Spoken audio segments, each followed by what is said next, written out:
Y hace unos minutos se fue Gustavo Casenave, que está radicado hace más de 30 años en Nueva York, pero nosotros seguimos en Nueva York porque estamos escuchando una banda que es quizá uno de los proyectos musicales de los más influyentes justamente de la escena punk, de la new wave, del rock alternativo. Una banda sobre la cual sus primeros discos, si bien no habían vendido demasiado, Brian Eno en un momento dijo, está bien, la verdad que vendieron pocos discos, pero de cada uno de los discos que ellos vendieron, esos que compraron se armaron su propia banda.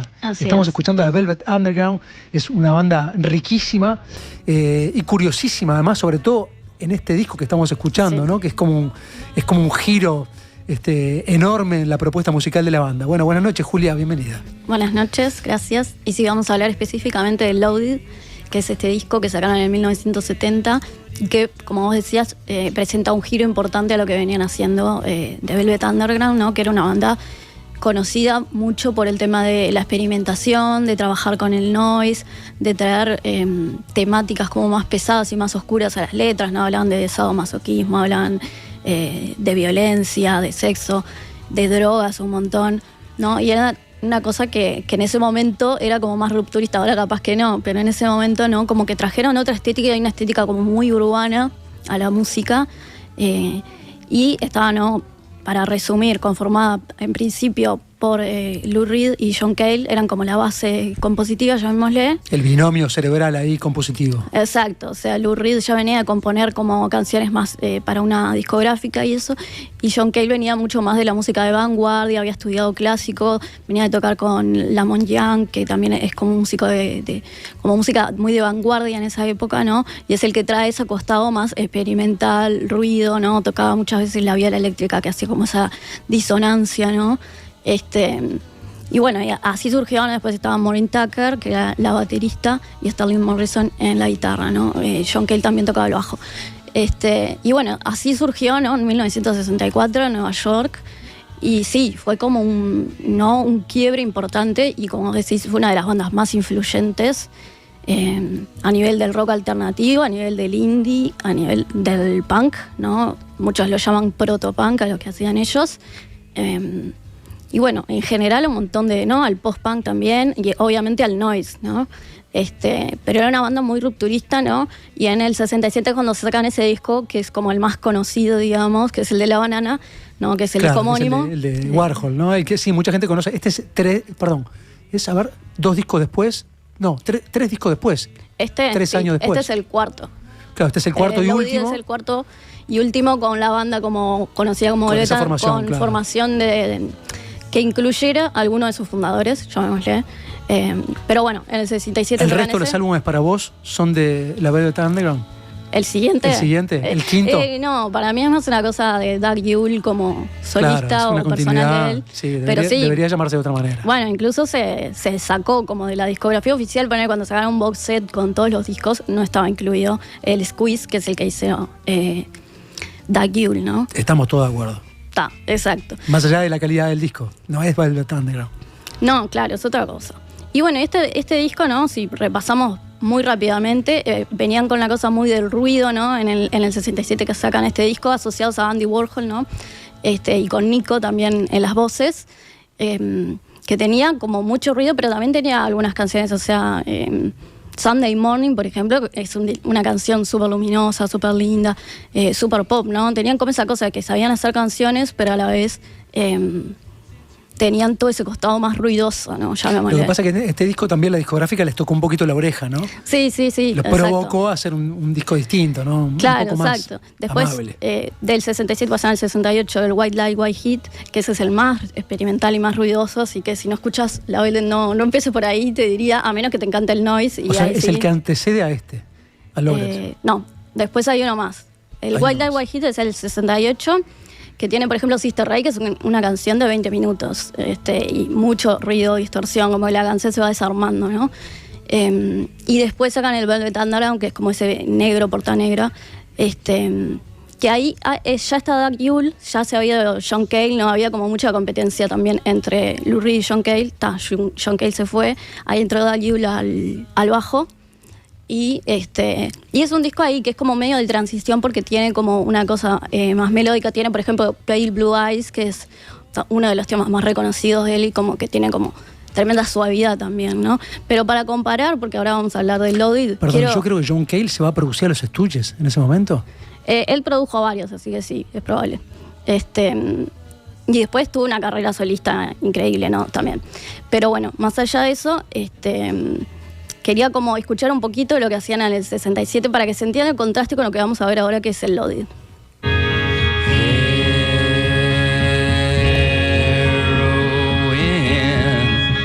It's my wife and it's my life because a mina to my vein leads to a center in my head, and then I'm better off than dead.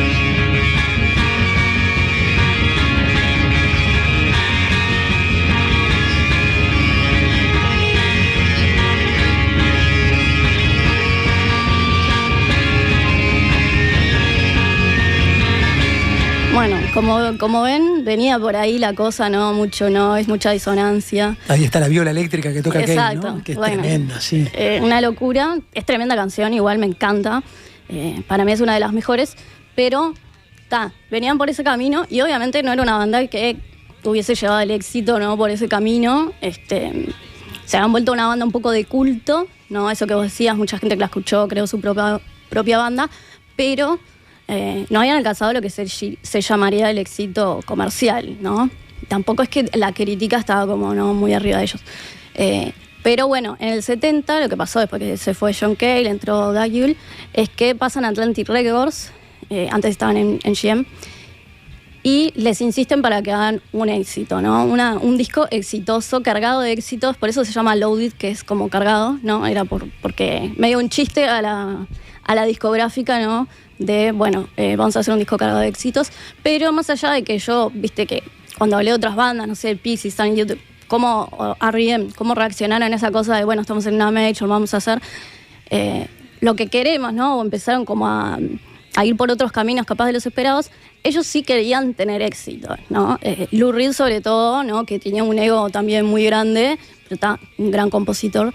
Él buscaba tener ese reconocimiento, le interesaba el reconocimiento. Entonces, efectivamente, hicieron un disco que son todos temas que podrían ser un hit súper radiable, ¿no? Tienen canciones mucho más luminosas con la melodía súper linda, ¿no? Tiene baladas, tiene mucho más blues, rock and roll, doo-wop, de todo, ¿no? Pero mucho menos noise, no hay prácticamente noise, ¿no? Es que yo creo que él estaba preparando un poco el terreno para su carrera en solitario, ¿no? Porque creo que no llega a presentar nunca este disco, ¿no? No, él se fue también, sale en el 70 este disco en noviembre, y él ya se había ido tipo 2 meses antes, había hecho como una gira ahí cantando con ellos. Claro, mostró las credenciales y se fue. Y se bajó. Claro, bueno, después hubo toda una disputa, ¿no? Porque Doug Yule estaba como muy presente, se enojó Lou Reed porque Doug Yule aparecía con una foto re grande en la tapa tocando el piano, entonces todo, problemas con los managers.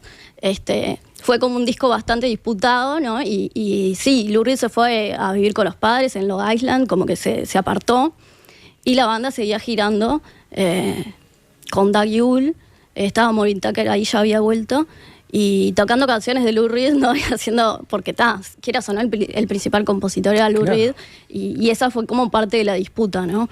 Y estaba, ¿no? En este contexto estaba Sterling Morrison, que era la otra guitarra, estaba, pero no tanto, hay muchas veces que Doug Yule toca la guitarra, y Maureen Tucker estaba de licencia por maternidad, así que tampoco estaba la baterista original, ¿no? Entonces fue muy de Doug Yule y Lou Reed ese disco, ¿no? Y bueno, es un disco como mucho más alegre, mucho más luminoso, mucho más accesible. O sea, definitivamente es el disco más accesible de la Velvet, y creo que si te gusta el rock más alternativo, capaz que es el disco por el que podés empezar. Es una puerta de entrada amigable. Es una puerta de entrada amigable. Escuchemos un poquito.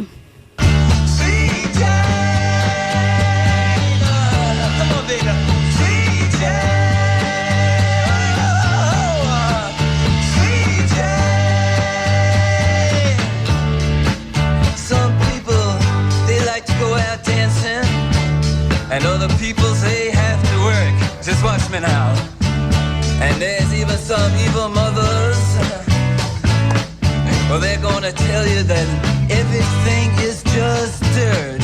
You know that women never really feign, and that villains always blink their eyes. Ooh.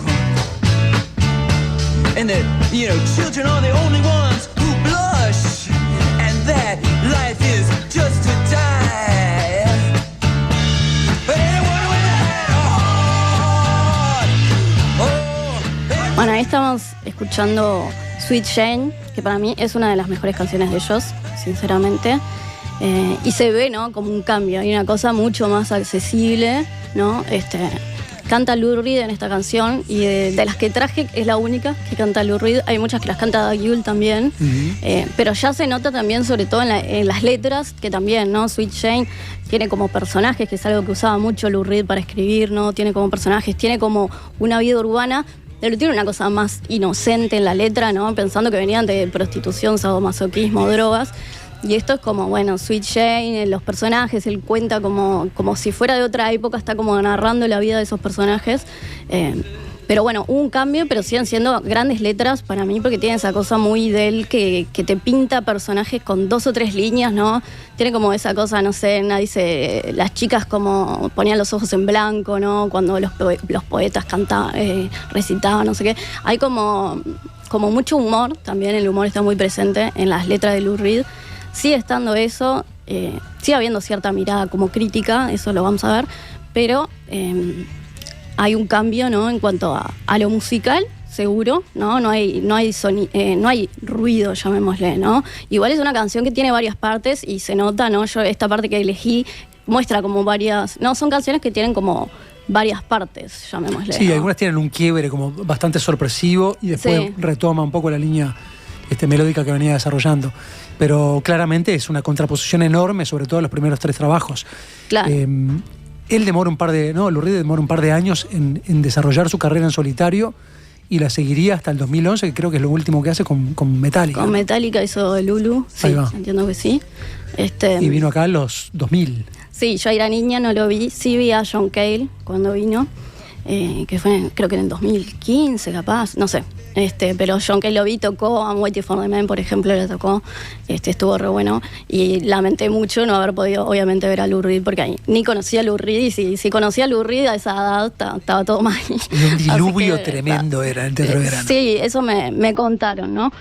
Pero bueno, escuchemos un poquito más para seguir hablando un poco más de la composición de ellos.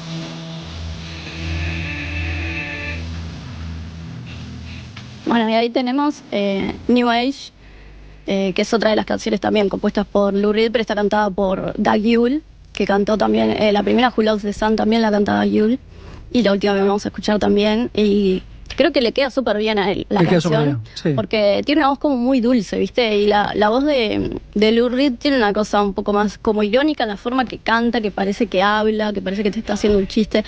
Y tienen como una voz como más podrida, si se quiere decir, ¿no? En Sweet Jane, por ejemplo, quedaba bien Lou Reed porque, bueno, es como es la canción capaz más power de todo el disco, ¿no? Pero en esta, que es una canción más tranqui, la canta Doug Yule. Y bueno, destacar eso, ¿no? El rol de Doug Yule, no solo cantando, sino es como, era muy... tocaba muchos instrumentos, ¿no? Multi-instrumentista. Y ahí tocó de todo, guitarra, bajo, teclado, piano. Así que es un disco que también es bastante de Doug Yule. O sea, yo no renegaría de eso, ¿no? En esa disputa que tuvieron, creo que Doug Yule merece también su reconocimiento por este disco. Y bueno, y esta canción New Age me parece que es otro ejemplo como de la complejidad compositiva de la banda, ¿no? Creo que de la totalidad el que queda es Cale a la vuelta, ¿no? El resto ya son todos muertos. Sí, bueno, Doug Yule sí. Está vivo. Está vivo. Sí. Pero sí, después sí, o sea, Nico, Lou Reed, Sterling Morrison. Así que creo que sí.